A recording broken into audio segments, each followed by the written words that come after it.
So இப்போ வந்து பார்த்தீங்க அப்படின்னா ஐயனார் துணை சீரியலில் சேரன் எந்த அளவுக்கு இந்த கதைக்கு முக்கியமாக இருக்கார் அப்படிங்கிறது நமக்கு வந்து அவர் இல்லாத போது தான் தெரியுது. ஏன் அப்படின்னா அவர் தான் வந்து இந்த கதையில் வந்து ஒரு பசை மாதிரி இருப்பார். எல்லாத்தையும் வந்து ஒன்றா ஒரு இடத்துல வச்சு அவருக்குன்னு ஒரு மரியாதை இருக்கும், அவர் வந்து ஒரு பாசமாக இருப்பார்னு எல்லாமே இருக்கும். இப்போ அவர் இல்லாத இந்த சமயத்தில் இப்போ சோழன் அப்படியே உடஞ்சி போய் எங்கள் அண்ணனுக்கு ஏதாவது ஒன்று ஆயிடுச்சுன்னா என்னால் தாங்கிக்க முடியாது, என்ன நானே தான் வந்து நொந்துப்பேன், ஏன்னா நான் தான் வந்து நைட்டு முடிச்சிருக்காமல் இருந்தேன்னு சொல்லி கோவப்படுறதெல்லாம் ஒரு பக்கம் நடந்துகிட்டு இருக்கும்போதே நிலா இப்போ ஒரு ஆறுதல்லாம் சொல்லி இப்போ வீட்டுக்கு கூப்பிட்டு போனால் அங்கே செருக்கு பாறை இவங்க அத்தை எல்லாரும் வந்திருக்காங்க.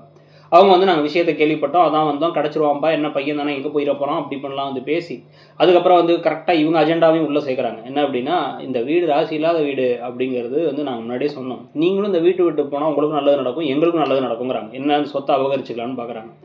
ஸோ இதை பற்றி இவங்க பேசிக்கிட்டே இருக்கும் பொழுதே இப்போ வந்து பார்த்தீங்க அப்படின்னா கரெக்டாக அங்கே வந்து நடேசன் வந்துடுறாரு. வந்துட்டு வந்து நீங்கள் தான் என் பிள்ளை ஏதாவது பண்ணிங்களாடான்னு கோவப்பட, டே நானே பாவம் பார்த்து விசாரிக்க வந்தேன்டா, ஏன்னா பிள்ளைய காணானாங்க, அந்த பல்லவன்லாம் பாவம் கலங்கி போயிருக்கானேன்னு பேசிகிட்டு இருக்காங்க. நேற்றே நம்ம ஒரு விஷயத்த சொன்னோம், பல்லவன் எப்பயும் யூஸ்வலாக சின்ன சின்ன விஷயத்துக்கு அழறால் அப்படி அழாமல் பிரம்ம பிடிச்ச மாதிரி இருக்கிறதா இன்னும் வருத்தமாக இருக்குது அப்படின்ட்டு அந்த விஷயத்த கரெக்டாக வந்து நிலா வந்து சோழன்ட்ட சொல்ல, அண்ணன் எங்கே போயிருப்பாரு, எங்கே தேடியுமே கிடைக்கல, என்ன பண்ணுறதுன்னு புரியலங்கும் போது பாண்டியன் திருப்பி ரோடெல்லாம் தேடுறேன்னு போயிட்டு இருக்காரு.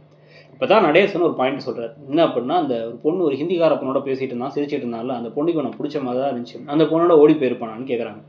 யாரு அப்படின்னா ஏதோ பந்தாவுக்கு இந்தாவுக்கு மேலே சந்தா அப்படின்னு சொல்லிட்டு அந்த அனிஷோட தங்கச்சின்னு உடனே யோ யோ யோ அண்ணனை பார்த்தா அப்படி நினைக்கிறியா, நீ ஓடி போவாரா அப்படி இப்படிலாம் வந்து பேசிகிட்டு இருக்க மாதிரி யாருக்கு என்ன யார் மனசு என்ன இருக்குன்னு யாருக்கா தெரியும் அப்படிங்கிற மாதிரி அவர் பேசுகிறாரு.